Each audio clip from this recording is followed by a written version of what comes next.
Hello everyone. I hope आप सभी अच्छे होंगे। हमने लास्ट वीडियो में डिस्कस किया था इंग्लिश पेडागोजी, जो डे 1 है वो डिस्कस किया था, जिसमें हमने एक्विजिशन और लर्निंग ये सब हमने पढ़ा था। आज हमारा डे 2 है और आज हम कैरेक्टरिस्टिक्स, एम्स, इम्पोर्टेंस, प्रिंसिपल्स ये सब हम पढ़ेंगे लैंग्वेज के बारे में। Okay, so let's get started.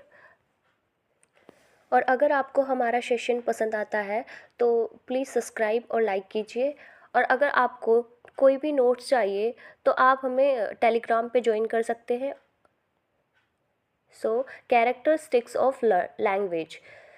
Language is a vital part of growth process. It is social act, a means of adjustment to control over other people. Language exists in a society. It is a means of nourishing and developing culture and establishing human relations. So basically, हमारा पहला point है language के characteristics में। जो हमारा first point है, language is a vital part of growth process. इसमें हमें बताया गया है कि लैंग्वेज हमारी ग्रोथ का इम्पोर्टेंट हिस्सा है। ये एक सोशल एक्टिविटी है जिसमें हम दूसरों के साथ इंटरेक्ट करते हैं और अपनी सोसाइटी को समझने और कंट्रोल करने का ज़रिया है। लैंग्वेज के थ्रू ही हम अपनी कल्चर को डेवलप करते हैं और दूसरों के साथ रिलेशन बनाते हैं। Now second point, language is symbolic. Language consists of various symbols that are employed to denote some object, occurrence or meaning. So basically हमारा second point है language is symbolic. तो इसमें हमें बताया गया है कि लैंग्वेज में जो वर्ड्स होते हैं वो सिंबल्स होते हैं। हर वर्ड किसी चीज़ या फिर घटना या मीनिंग को रिप्रेजेंट करता है। जैसे एप्पल वर्ड एक रियल चीज़, सेव को डिनोट करता है। So third point, language is systematic. Although language symbolic, yet its symbols are arranged in a particular system. All languages have phonological and grammatical system, and within a system there are several subsystems. So third point है language is systematic. Language एक particular system में organise होती है। हर language का अपना phonological, यानी कि phonological का मतलब साउंड होता है, और ग्रामेटिकल सिस्टम होता है जिसमें कुछ सब सिस्टम भी होते हैं, मतलब लैंग्वेज के रूल्स होते हैं जो हम फॉलो करते हैं। Now fourth point, which is language is arbitrary. There is no inherent relations between the word of a language and their meaning or the ideas conveyed by them. हमारा fourth point है language is arbitrary. Language में जो words होते हैं उनका अपने meaning से कोई नेचुरल कनेक्शन नहीं होता. मतलब कोई भी वर्ड किसी चीज़ को रिप्रेजेंट कर सकता है बिना किसी डायरेक्ट रिलेशन के. जैसे डॉग और कुत्ता दोनों अलग वर्ड्स हैं पर दोनों एक ही चीज़ को बताते हैं. Now fifth point, language is productive and creative. The structural elements of human language can be combined to produce new utterance never heard before according to the needs of a society. हमारा fifth point है language is productive and creative. Language का use हम नए sentence और expression बनाने के लिए कर सकते हैं जो पहले कभी नहीं सुना. ये हमारे सोसाइटी के नीड्स के अकॉर्डिंग होता है. जैसे हम नए वर्ड्स या फ्रेजेस क्रिएट करते हैं जब हमें ज़रूरत पड़ती है. Now aims of language teachings. Ability to understand the speaker's language. अब हम पढ़ेंगे लैंग्वेज टीचिंग का मेन गोल ये है कि लर्नर्स को ये सब चीज़ें सिखाई जाएं. पहला पॉइंट है, हम पढ़ रहे स्पीकर का लैंग्वेज समझना. दूसरे लोग जो बोल रहे हैं उनका लैंग्वेज समझना, सीखना, ये होता है ability to understand the speaker knowledge. Now second point, ability to read along with understanding. second point है पढ़ने और समझने की ability. ऐसे पढ़ना और समझना, सीखना कि जो भी लिखा हो वो क्लियरली समझ आए. Now third point, ability to express fluently and diversely using different skill. सो हम थर्ड पॉइंट में पढ़ते हैं फ्लुएंटली एक्सप्रेस करना, ऐसे बोलना या लिखना सीखना जिसमें अलग अलग स्किल्स और वर्ड का यूज़ हो और बात ईजिली समझ आए। नाउ फोर्थ पॉइंट है हमारा एबिलिटी टू प्रेजेंट और राइट व्यू इन ए कोहेरेंट मैनर। सो फोर्थ पॉइंट, व्यूज़ को अच्छे से प्रेजेंट करना, मतलब अपने थॉट्स को क्लियरली और लॉजिकली एक्सप्रेस करना सीखना। Now fifth point, ability to learn technological language used in teaching of other subjects such as music, computer और sports etc. So fifth point में हम पढ़ते हैं टेक्नोलॉजिकल लैंग्वेज सीखना, जैसे कंप्यूटर, स्पोर्ट्स, म्यूज़िक या किसी और सब्जेक्ट की टीचिंग में जो स्पेशल लैंग्वेज यूज़ होती है उसे समझना। नाउ हम सिक्स पॉइंट में पढ़ते हैं ability to understand the scientific aspects of a language. इसमें हमें बताया गया कि साइंटिफिक लैंग्वेज समझना, लैंग्वेज के साइंटिफिक एस्पेक्ट्स को समझना जैसे ग्रामर और rules. Now seventh point, development of creative skills. इसमें हम पढ़ते हैं डेवलपमेंट ऑफ क्रिएटिव स्किल्स में क्रिएटिव स्किल्स का डेवलपमेंट, अपनी क्रिएटिविटी को डेवलप करना ताकि सोचने का तरीका नए और डिफरेंट हो। ठीक है, मतलब जो हम थिंकिंग करते हैं वो हमारा नया हो और डिफरेंट हो सबसे। नाउ एट पॉइंट है development of a learner's sensitivity towards national issues, cultural heritage and different aspects contemporary life. So eighth point में हम पढ़ते हैं कि क्या है इसमें। एट पॉइंट में लिखा है कि कल्चरल और नेशनल सेंसिटिविटी डेवलप करना, अपने देश के इश्यूज़, कल्चर और करंट लाइफ के बारे में अवेयरनेस डेवलप करना। यहाँ पर हमने 8 एम्स ऑफ लैंग्वेज टीचिंग के बारे में पढ़ा। आई होप ये आपको क्लियर हो गए होंगे। आइए हम आगे फर्दर टॉपिक्स पढ़ते हैं। Importance of language. Language is our primary source of communication. It is the method through which we share our ideas and thoughts with the others. So basically importance of language के बारे में पढ़ते हैं। तो language हमारे communication का main तरीका है। इससे हम अपने थॉट्स, आइडियाज़ और फीलिंग दूसरों तक पहुंचाते हैं। The 3 phases of human knowledge, preservation, transmission and advancement are possible only with the help of a language. So language 3 important चीज़ों में हेल्प करती है। नॉलेज को सेफ रखना, दूसरों तक पहुंचाना और नए डिस्कवरीज करना। अगर लैंग्वेज ना होती तो ये सब करना मुश्किल होता। Now, language is also the best source of social and cultural development. इस पॉइंट से हम समझते हैं कि लैंग्वेज हमारे सोसाइटी और कल्चर को शेप करने में भी हेल्प करती है, क्योंकि ये हमें दूसरों से कनेक्ट करने और अपने ट्रेडिशंस शेयर करने का तरीका है। अब हम नेक्स्ट पॉइंट डिस्कस करते हैं, principles of language teaching.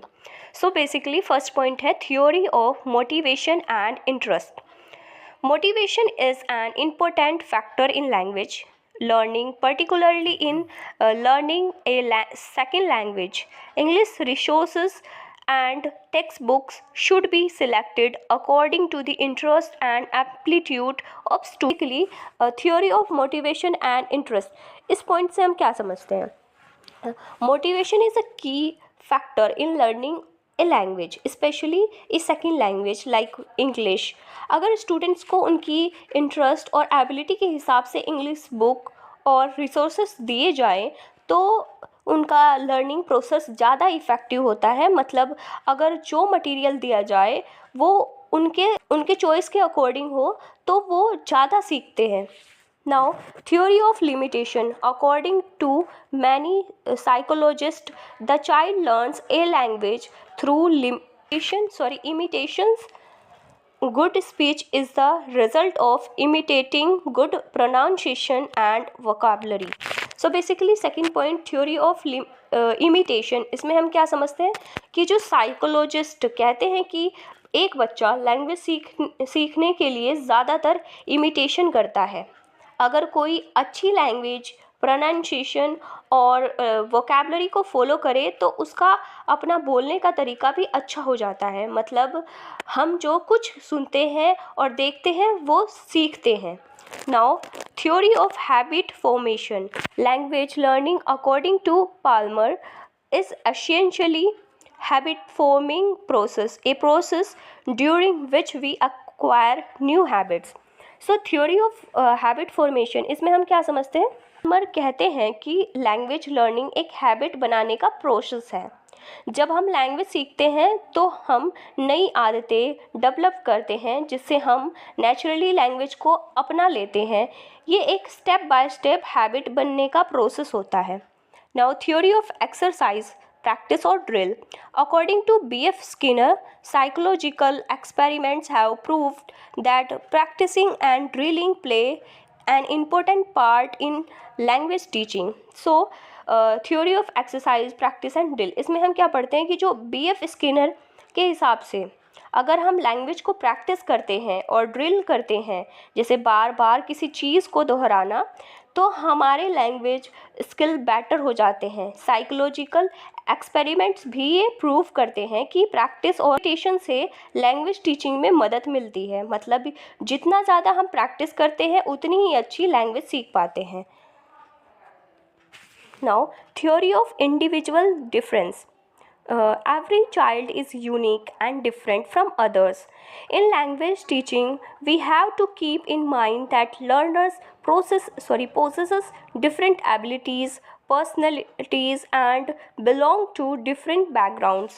So हमारा theory of individual difference, इसमें हम क्या समझते हैं कि हर बच्चा अलग है, हर बच्चा अपने आप में यूनिक होता है, सबके अपने एबिलिटीज़, पर्सनैलिटीज़ और बैकग्राउंड होते हैं। लैंग्वेज टीचिंग में ये ज़रूरी है कि हम ये समझें कि हर स्टूडेंट का अपना वे ऑफ लर्निंग होता है। टीचिंग मेथड्स को उनकी इंडिविजुअल डिफरेंसेस को ध्यान में रखते हुए डिज़ाइन करना चाहिए। नाउ सेकंड पॉइंट है theory of using mother tongue should be judiciously used while teaching English. Of course, at any early stage, some explanation will have to be given in pupils' mother tongue, but at later stage, input from the targeted language in a simple graded manner can help in minimizing the influence of mother tongue. So basically इस point से हम क्या समझते हैं? Theory of using mother tongue, इससे हम समझते हैं मातृभाषा का इस्तेमाल। जब हम इंग्लिश पढ़ाते हैं तो हमारी मातृभाषा का यूज़ थोड़ा कम और संभल के करना चाहिए। मतलब शुरुआत में कुछ एक्सप्लेनेशन अपनी मातृभाषा में देना ज़रूरी हो सकता है, लेकिन जैसे जैसे स्टूडेंट आगे बढ़े उन्हें इंग्लिश में सिंपल तरीके से समझाया जा सकता है ताकि मातृभाषा का इन्फ्लुएंस कम हो जाए। Now correlation with life, English should be practiced in everyday situations with which children can easily identify. This way meaning will be clarified and reinforced. So basically इस पॉइंट से हम क्या समझते हैं कि कोरिलेशन विथ लाइफ मतलब ज़िंदगी से जोड़ना। इंग्लिश को उन सिचुएशंस में प्रैक्टिस करना चाहिए जो बच्चों के लिए एवरीडे लाइफ से रिलेटेड हो। जब चीज़ों को उनके डेली लाइफ के कॉन्टेक्स्ट में समझाया जाता है तो उनका मतलब क्लियर होता है और वो ईज़िली याद रहता है। Now theory of oral approach, speech motivates the learners to learn, speech must precedes reading and writing. Introduction to lessons should begin orally as learning to speak a language is always the shortest way to learning to read and write it. So basically इससे हम क्या समझते हैं? Theory of oral approach से हम क्या समझते हैं? जब हम किसी लैंग्वेज को सीखते हैं तो सबसे पहले बोलना सीखना ज़रूरी है। इंग्लिश पढ़ने का सबसे आसान तरीका ये है मतलब पहले हम क्या करें, पहले हम उन्हें बोलना सिखाएं, फिर रीडिंग और राइटिंग की तरफ बढ़ें। बोलने से ही पढ़ने और लिखने की तरफ ईजिली मूव किया जा सकता है। Selection and graduation. Items of learning should be presented according to the order of ease. It should not be too rigid grading. There should be structural and vocabulary grading. Essential vocabulary and basic structure of a language should be taught first. So basically इस point से हम क्या समझते हैं, theory of selection and gradation, ये हमने gradation था, हमने इसको ग्रेजुएशन पढ़ लिया, तो आप इसे ध्यान रखिए। सिंपल से कॉम्प्लेक्स की तरफ जो चीज़ें पढ़ाई जा रही हैं उन्हें आसानी के हिसाब से सीक्वेंस में पेश करना चाहिए। ये ग्रेडिंग थोड़ा फ्लेक्सिबल होना चाहिए, ना कि बहुत रिजिड। पहले एसेंशियल वोकैबुलरी और बेसिक स्ट्रक्चर को टीच करना चाहिए ताकि स्टूडेंट की अंडरस्टैंडिंग स्ट्रॉन्ग हो। अब हम अपने अगले टॉपिक की ओर बढ़ते हैं, maxims used while teaching English language. Know to the unknown. Teaching should be carried on what the students know either in their native language or in English.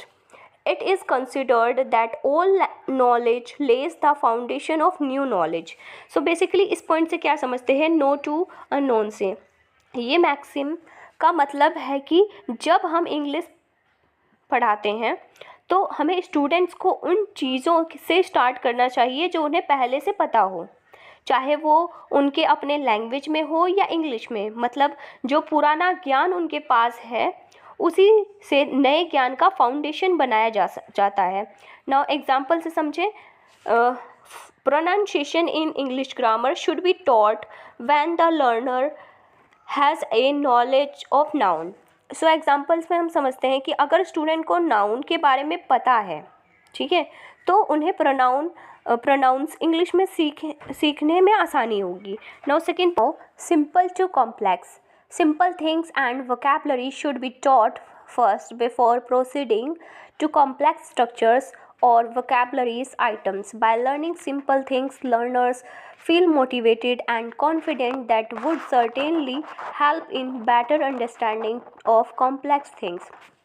So basically simple to complex, इस point से हम क्या समझते हैं, ये principal कह रहा है कि पहले सिंपल चीज़ें सिखाई जाए जैसे बेसिक वोकैबुलरी और ग्रामर, फिर धीरे धीरे कॉम्प्लेक्स स्ट्रक्चर्स और वोकैबुलरी आइटम्स को इंट्रोड्यूस किया जाए। जब स्टूडेंट सिंपल चीज़ें सीखते हैं तो उनका कॉन्फिडेंस बढ़ता है, जो उन्हें कॉम्प्लेक्स चीज़ें सीखने में हेल्प करता है।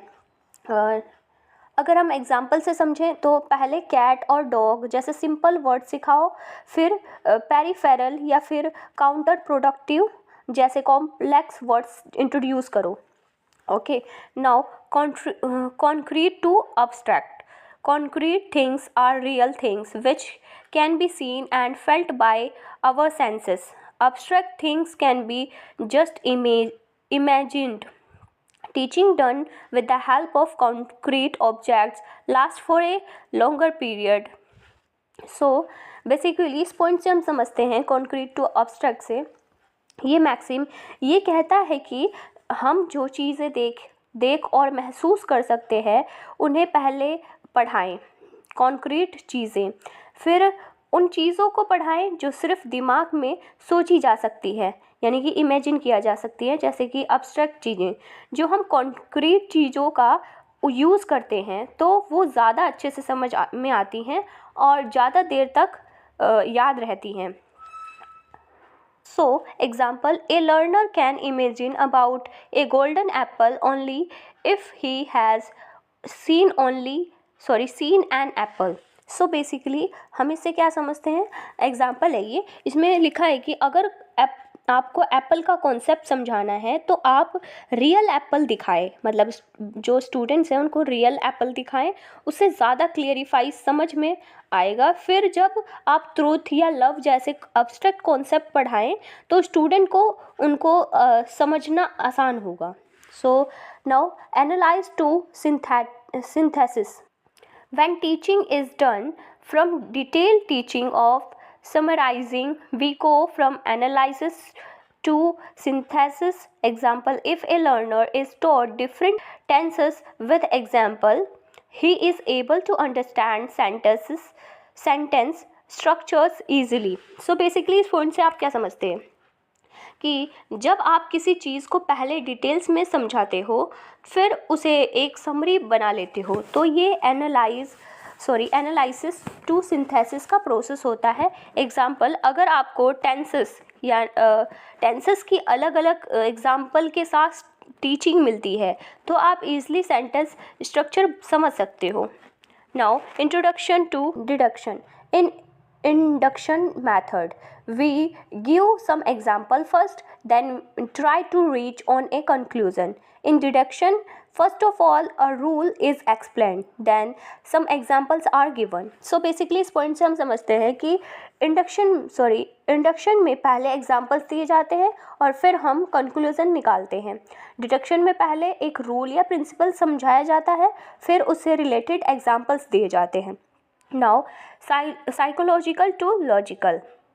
While teaching, the interest, aptitudes, capacities and difficulty level of the learner should be kept in mind. Example, vocabulary and sentence structure of a language should be taught keeping in mind the difficulty level of the learners, and then they could be arranged and explained in a logical manner. So basically इस point से आप क्या समझते हैं कि जब teaching होती है तो हमें लर्नर्स की इंटरेस्ट, एबिलिटी और उनकी डिफ़िकल्टी लेवल को ध्यान में रखना पड़ता है. जैसे अगर आप वोकैबुलरी या सेंटेंस स्ट्रक्चर पढ़ाते हैं तो आपको लर्नर्स की लेवल के हिसाब से सिखाने का तरीका रखना चाहिए, फिर लॉजिकली उसे समझाना चाहिए. Now relate from to meaning and contextualise. All class activity should be meaningful. Whatever activity the student are involved in, the student should be able to understand the meaning of what they hear, say, read or write. Teach new vocabulary items in context. So basically इस point से हम समझते हैं कि जो activity आप class में करवाते हो उन्हें मीनिंगफुल होना चाहिए. जो भी एक्टिविटी स्टूडेंट कर रहे हैं उन्हें समझ आना चाहिए कि वो क्या सुन रहे हैं, बोल रहे हैं, पढ़ रहे हैं या लिख रहे हैं. जब आप नए वर्ड सिखाते हो तो कॉन्टेक्स्ट के साथ सिखाना चाहिए ताकि स्टूडेंट को उनका एक्चुअल यूज़ समझ आए. सो हम आगे के टॉपिक्स पढ़ेंगे जो है stages of language acquisition.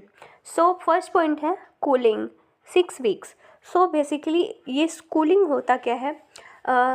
Cooling 6 weeks. जब बेबी 6 वीक्स का होता है तो वो मोस्टली आ ऊ जैसे साउंड बनाता है. ये बेसिक साउंड्स हैं जिसमें बेबी अपने आवाज़ के मसल्स को सीख रहा होता है.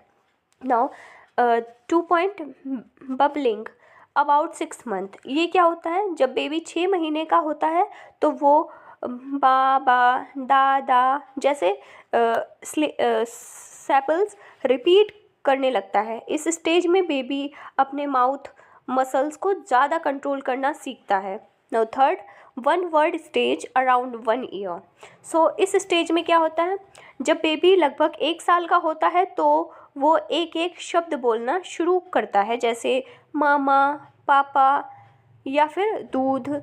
एक शब्द में पूरी बात कहने की कोशिश करता है. Now fourth point which is 2 word stage around 18 months. So इस पॉइंट में हम समझते हैं कि जब बच्चा मतलब 18 महीने के आसपास बेबी को 2 शब्द को जोड़कर सिंपल सेंटेंस बनाता है, जैसे मामा आओ, पापा जाओ. इस स्टेज में वो ज़्यादा अपनी बात एक्सप्रेस करना सीखता है. Now last which is longer utterances 2 to 4 years. Longer utterance 2 से 4 साल तक. जब बेबी 2 से 4 साल का होता है तो वो लंबी सेंटेंस बोलने लगता है, जैसे मुझे पानी चाहिए या खेलने जा रहा हूँ. इस स्टेज में वो ग्रामर और सेंटेंस स्ट्रक्चर सीखता है. ये स्टेजेस बेबी की लैंग्वेज डेवलपमेंट को दिखाते हैं जो नेचुरली टाइम के साथ होती हैं। सो थैंक यू एवरीवन आज के इस सेशन के लिए। आई होप ये सेशन आपको अच्छा लगा होगा। तो मतलब अगर कोई भी डाउट हो तो आप हमें कमेंट कीजिए, और अगर आप नोट्स चाहते हैं इंग्लिश या फिर साइंस पेडागोजी या PYQ, तो आप हमें टेलीग्राम पे सब्सक्राइब कर सकते हैं। So thank you everyone. अब हम